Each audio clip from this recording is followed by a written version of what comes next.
Tout le monde en parle. C'est une véritable réussite. Voilà, c'est une véritable réussite algérienne à 100%. Depuis plusieurs semaines, c'est le produit algérien qui suscite le plus de buzz, je crois, dans l'histoire de l'économie algérienne. C'est une pâte à tartiner. C'est l'équivalent du Nutella. C'est le Nutella algérien. Vous avez certainement entendu parler du produit El Morjan. Et depuis une semaine, 2 semaines, tout le monde en parle dans la presse française.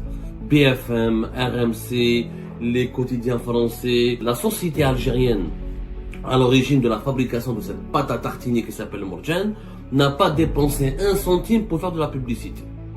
Tout s'est passé grâce aux réseaux sociaux, grâce à TikTok notamment, grâce à Facebook, et ensuite grâce à la diaspora algérienne en France. C'est une famille d'entrepreneurs algériens. Pas de relation avec le régime, pas de relation avec les dirigeants politiques, pas de relation particulière avec les dirigeants militaires. La grande leçon de la réussite d'El Morjan, c'est qu'il faut investir sur le privé. Ce n'est pas une entreprise publique, ce n'est pas son Atrak ou la son Amakoma ou la son Akota ou la son Atota ou la Malabelish. En tout cas, c'est du Khoroto. Tout le monde en parle. C'est une véritable réussite. Voilà, c'est une véritable réussite algérienne à 100%. C'est une réussite algérienne, enfin une information positive. Comme on nous fait souvent le reproche de ne pas parler suffisamment des choses positives et donner des informations positives sur l'Algérie, nous y voilà. Une belle réussite. Depuis plusieurs semaines, c'est le produit algérien qui suscite le plus de buzz, je crois, dans l'histoire de l'économie algérienne. Et c'est un cas d'école pour le marketing et dans le monde, on va dire, publicitaire. C'est un produit simple, c'est une pâte à tartiner, c'est l'équivalent du Nutella, c'est le Nutella algérien.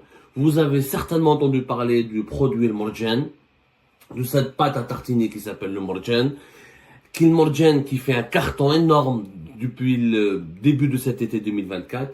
Et depuis une semaine, 2 semaines, tout le monde en parle dans la presse française. BFM, RMC, les quotidiens français, que ce soit des quotidiens gratuits, payants, Le Parisien, il a été parmi les premiers médias français à en parler.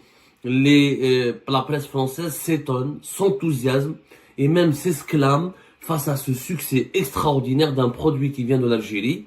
Et je rappelle, ce qui est quand même un cas d'école, je le précise par le rappel, quand même une précision de taille, c'est que la société algérienne, à l'origine de la fabrication de cette pâte à tartiner qui s'appelle le Morjan, n'a pas dépensé 1 centime pour faire de la publicité.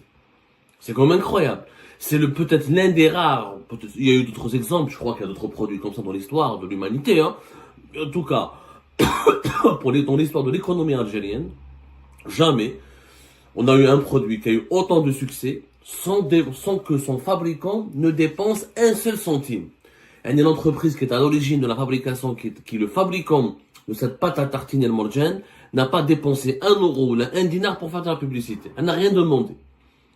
Tout s'est passé grâce aux réseaux sociaux, grâce à TikTok notamment, grâce à Facebook, et ensuite grâce à la diaspora algérienne en France, et ensuite grâce aux médias français qui ont offert à cette pâte algérienne El Morjan une réputation qui devient mondiale. De quoi il s'agit? La pâte à tartiner, c'est l'équivalent du Nutella. La seule différence du Nutella, c'est qu'il y a plus de noisettes. Selon les experts qui l'ont analysé, qui l'ont goûté, etc., les nutritionnistes, voilà, on va essayer de donner des chiffres pour comprendre la différence entre le Nutella et la Morjan. La Morjan, elle est composée de sucre, d'huile de palme et de noisettes. 20% de noisettes, plus du lait écrémé en poudre et du poudre de cacao et d'arôme vanille. Elle a, grâce à cette composition, je crois, le goût de Kinder Bueno. Kinder Bueno, c'est un fameux gâteau qui cartonne depuis plusieurs années, le Kinder Bueno, très connu.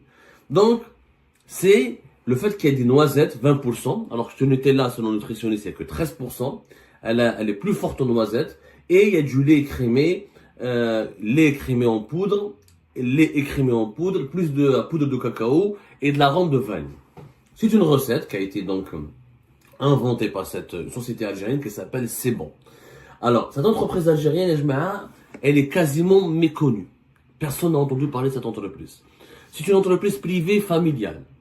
Alors, moi, j'ai pas voulu parler de ses propriétaires, de ses actionnaire, voilà, parce que la famille à l'origine de la création de sa société C'est Bon ne veulent pas être connus, ne veulent pas se faire médiatiser et veulent rester discrets. Mais c'est une entreprise, très petite entreprise familiale, Elle existe depuis 1997 et contrairement à ce qu'on dit sur elle, elle n'a pas été lancée à Oran. Pas du tout. Houma, cette société, elle est basée à Fouka, dans la wilaya de Tipaza. Elle existe depuis 1997. C'est une entreprise qui fabrique les produits agroalimentaires. Notamment, elle a commencé par la farine, par tout ce qui est produit de sucrerie, du chocolat glacé, avec quoi? Tout ce qui est produit sucré. Mais vraiment, voilà. Leur premier produit en 1997, leur premier produit en 1997, c'était Smen. Smen تاعهم المرجان. Elle était complètement méconnue. On va dire du sucre glacé. Ensuite, ils ont fait du chocolat glacé. Ensuite, ils se sont lancés dans la pâte à tartiner. La pâte à tartiner, ça a commencé depuis 2010. Imagine, d'ailleurs, ils exportent leurs produits depuis 2010. Ce n'est pas que depuis aujourd'hui. C'est bon, c'est une société familiale algérienne. Bon, dont les actionnaires veulent rester discrets, donc je respecte leurs droits. Je ne vais pas donner leur identité. Ils n'ont rien à voir avec eux. C'est une famille d'entrepreneurs algériens. Pas de relation avec le régime, pas de relation avec les dirigeants politiques, pas de relation particulière avec les dirigeants militaires. C'est une famille d'entrepreneurs qui a entrepris depuis 1997 et qui ont développé leur entreprise petit à petit. Ils ont commencé à Fouka. Ils ont commencé à Fouka dans la wilaya de Tipaza. Ils ont fait leur première usine là-bas. Ensuite, ils ont fait une deuxième usine fait Hatatba, dans la wilaya de Tipaza, c'était en 2016. Ensuite, ils ont fait une usine à Oran en 2020. Voilà. Darou, ils ont 3 entreprises. Pas une seule entreprise, 3 unités de production. Voilà, plus exactement. 3 unités de production. Oran à partir de 2020. Hatatba dans la wilaya de Tipaza depuis 2016. Et la première, c'était en 2008. Et, non, avant de 2004, 2002, 2001. C'est d'abord fait Fouka, où Darou a une expansion importante à partir de 2008. Donc, 3 usines, une entreprise familiale quasiment méconnue, qu'elle avait l'habitude d'exporter à des petites doses, comme beaucoup de sociétés dans la fabrication des produits agroalimentaires, qui m'a Hamoud Boualam, beaucoup plus connu, qui m'a Ifri, qui m'a d'autres sociétés algériennes, qui m'a Soma. Ils exportaient, il y a eu une tradition d'exportation des produits agroalimentaires algériens dans les pays où il y avait la diaspora algérienne. Là, ça c'est important, parce que l'une des clés du succès de ce produit algérien, c'est la diaspora algérienne à l'étranger. D'ailleurs, on va conclure avec ça. Il faut absolument, on l'a toujours dit, si on veut la réussite économique de l'Algérie, elle dépend en grande partie de la participation de la diaspora algérienne. La diaspora algérienne, c'est un courroie important pour les exportations. Les produits comme Hamoud, Soma, ou les produits agroalimentaires traditionnels algériens, s'exportent toujours en priorité vers des pays qui abritent une communauté algérienne, qui veulent consommer des produits qui leur rappellent leur pays d'origine, notamment la France et le Canada. Donc, c'est grâce à la diaspora algérienne, en 2021, parce que le Morjan, ils ont plusieurs types de pâtes à tartiner. Celle qui a du goût, celle qui rappelle ou qui ressemble au goût d'un Kinder Bueno, elle a commencé à être commercialisée à partir de 2021. Mais 2021, elle n'a pas fait beaucoup de bruit. 2024, des influenceurs algériens se sont emparés de ce produit. Ils ont dit que c'était bon. Ça a commencé par une première vidéo, une deuxième vidéo, troisième vidéo. Ensuite, c'est l'effet viral. Les Algériens de l'étranger qui suivent l'actualité dans leur pays, qui venaient en vacances pendant l'été, ont goûté cette pâte. Et du coup, ce sont des influenceurs franco-algériens ou des vacanciers algériens ou des vacanciers franco-algériens qui ont commencé à partager leur expérience sur les réseaux sociaux concernant la dégustation de cette pâte. Al-Morjan. Elles ont plusieurs types de pâtes à tartiner, mais c'est celle qui est composée essentiellement de 20% de noisettes et de lait écrémé en poudre et de poudre de cacao d'arôme de vanille. Elle concurrence Nutella au point où les études de marché les plus récentes en France, la demande sur la Nutella a baissé de 8% depuis que l'intérêt pour la pâte algérienne Morjan a augmenté, alors lui de 15%. C'est-à-dire que le Morjan est en train de bousculer le Nutella. C'est comme si demain Hamoud Boualam va bousculer Coca-Cola. Ça s'est pas produit malheureusement pour Hamoud Boualam, mais pour le Morjan, elle est en train de bousculer le leader mondial de la pâte à tartiner qui est Nutella. Nutella, ça a baissé de 8%, sa demande a baissé de 8%. Je parle des chiffres du septembre 2024 sur le marché français. Je parle des chiffres sur le marché français, sur les études de marché faites par des agents spécialisés. Et la Morjan sa demande a augmenté de 15%. D'ailleurs, les chiffres sont impressionnants. Regardez les chiffres. Ensuite, on va donner des explications très détaillées. Alors, on va donner des chiffres sur d'abord les. Je retrouve mes notes. Alors, sur TikTok, les agents spécialisés dans le marché agroalimentaire en France ont remarqué que la pâte algérienne Al-Morjan a totalisé plus de 10 millions de vues sur TikTok.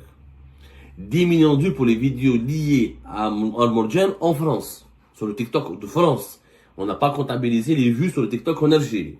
Une augmentation de 5000% de recherche sur Google quand on tape Al-Morjan en France. Quand les internautes français rentrent sur le google.fr et tapent Al-Morjan, cette requête de recherche a augmenté de plus de 5000%. C'est quand même exceptionnel. Des ruptures de stock dans 95% des points de vente en moins d'un mois. Et dans 95% des points de vente qui commercialisent la pâte à tartiner de Morjan, il y a eu une rupture de stock de 95% de ces points de vente. C'est quand même incroyable. Alors, des sondages qui ont été réalisés, qui ont été menés auprès des consommateurs. 76% des consommateurs français qui ont goûté le Morjan la préfèrent au Nutella. 76%, c'est incroyable. 9 consommateurs sur 10 estiment que son goût de noisette adore le Morjan pour son goût de noisette grillée. 82% des consommateurs français estiment qu'elle est moins sucrée que les pâtes à tartiner classiques. Là, on parle de consommateurs français. C'est pas que des franco-algériens. Dans ces consommateurs, il y a des Michel, il y a des Jean-François, il y a des Français de souche, comme on les appelle, ou il y a des Français d'origine étrangère qui n'ont rien à voir avec l'Algérie. Donc, succès incroyable. Les chiffres sont là. 10 millions de vues sur TikTok, 5000% d'augmentation de recherche autour de la requête Al-Morjan sur google.fr, du rupture de stock dans 95% des endroits qui commercialisent, des stocks, des commerces qui commercialisent Al-Morjan. Ce qui est d'ailleurs, aujourd'hui, selon les chiffres, il y a 500 points de vente en France qui commercialisent Al-Morjan. Les stocks s'écoulent en moins de 30 minutes. Et en 30 minutes, quand un commerçant ici en France expose la pâte Al-Morjan, en 30 minutes, ils vont son stock. C'est quand même inédit et incroyable. Certains consommateurs parcourent jusqu'à 100 km pour trouver un pot, pour acheter un pot. Ici à Argenteuil, dans la région parisienne, un commerçant, c'est la fameuse vidéo du Parisien, qui est l'un des premiers reportages de la presse française, où il explique qu'il rationne, qu'il oblige les consommateurs à acheter uniquement 2 pots. C'est-à-dire, il a mis une règle, il plafonne les achats de ses clients à 2 pots par client. Sinon, il n'y aura pas assez de pots pour tout le monde. Ils l'ont montré dans une vidéo comment il reçoit des appels de tout le monde, de plusieurs personnes à travers Paris ou la région Île-de-France, pour lui demander de leur réserver des pots d'Al-Morjan. Donc c'est un succès extraordinaire. C'est quoi le secret? Et quelles sont les leçons qu'on doit tirer? 3 principes très importants. D'abord, le génie algérien. Le génie algérien, c'est quoi? C'est de trouver des recettes originales, locales, quelque chose qui est de différencier des produits qui sont connus dans le monde et qui sont consommés dans le monde. L'originalité d'Al-Morjan, c'est dans sa recette. C'est qu'elle est, il y a plus de noisettes grillées, ça ressemble à Kinder Bueno, mais c'est pas du Kinder Bueno, il y a de la vanille, il y a des arômes. C'est une recette. C'est sa nouveauté, son originalité. L'originalité Taha, c'est que l'entreprise C'est Bon ont travaillé sur une nouvelle recette. Donc, il y a le génie algérien, c'est-à-dire que il faut trouver des produits purement originaux qui se distinguent, qui se différencient des autres produits qui sont connus dans le monde. Ça ne sert à rien, comme le font pas mal d'entreprises algériennes, de faire des jus comme les jus qui sont connus dans le monde entier. Ça sert à rien de faire comme Coca-Cola, on pourra jamais battre Coca-Cola. Ça sert à rien de faire comme Nutella, tu pourras pas battre Nutella. Ça sert à rien d'imiter une société internationale ou une multinationale parce que tu pourras pas mieux faire qu'elle. Elle a le savoir-faire. Pour réussir, il faut avoir ta propre spécificité. Il faut avoir ta propre recette. Il faut avoir ta propre particularité. Il faut capitaliser sur cette nouveauté, sur l'originalité de ton produit pour que ça puisse marcher. Deuxièmement, c'est la diaspora algérienne en France. C'est un tremplin pour les exportations du pays et on ne l'exploite pas assez. Avec les millions d'Algériens que nous avons à l'étranger, notamment en France, il y a les consommateurs de la diaspora algérienne sont les meilleurs ambassadeurs des produits algériens. Ça sert à rien de faire des campagnes publicitaires. Il suffit juste de bien, comme de draguer ou de séduire ou de bien vendre son produit auprès de la diaspora algérienne à l'étranger.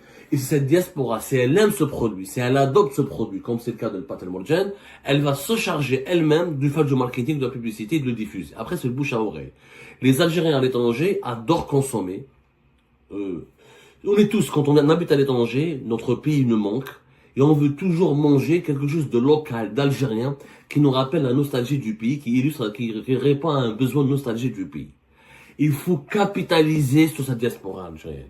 Il faut absolument que la diaspora algérienne, d'abord, il faut lui faciliter les allers et retours entre le pays, il faut lui permettre d'investir dans le pays, il faut créer des traits d'union, des passerelles, il faut que les entreprises algériennes nationales essaient de se rapprocher le maximum avec la diaspora algérienne. Il faut créer des associations de consommateurs, par exemple, qui sont de la diaspora algérienne à l'étranger. Il faut travailler en permanence avec la diaspora algérienne à l'étranger pour pouvoir commercialiser ou faire connaître des produits algériens à l'étranger. Troisième clé du succès, c'est que c'est une entreprise privée.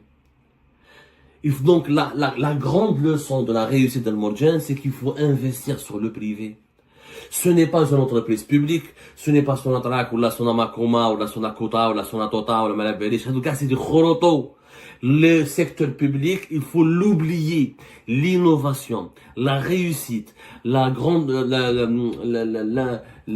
génie de l'entrepreneuriat en Algérie, la création de richesses ne peut venir que d'une entreprise privée. Eh ben, nos félicitations alors à nos frères algériens. Donc, ça commence, hein, ça commence à démarrer chez eux. En fait, en Algérie, tellement les choses sont bloquées et qu'on est en arrêt total de l'économie que il suffit juste d'avoir un produit, un seul produit alimentaire de base, quelque chose de très simple comme une pâte de tartiner, qui fonctionne et ça va faire boum. C'est tout à fait normal. C'est l'effet du vide. Quand on a un vide et qu'il y a une petite, petit, un petit quelque chose, quoi, bah, ça devient c'est l'exception qui a créé cet effet. C'est l'exception algérienne, en fait. Et comme l'explique Abdo très pertinemment, le problème de l'Algérie, c'est qu'il n'y a pas de secteur privé, en fait. C'est une économie qui se base sur le secteur public et où il n'y a pas d'investissement local, il n'y a pas d'entreprise, bah, il y a très peu d'entreprises, petites, moyennes et grande taille, tout confondu, hein.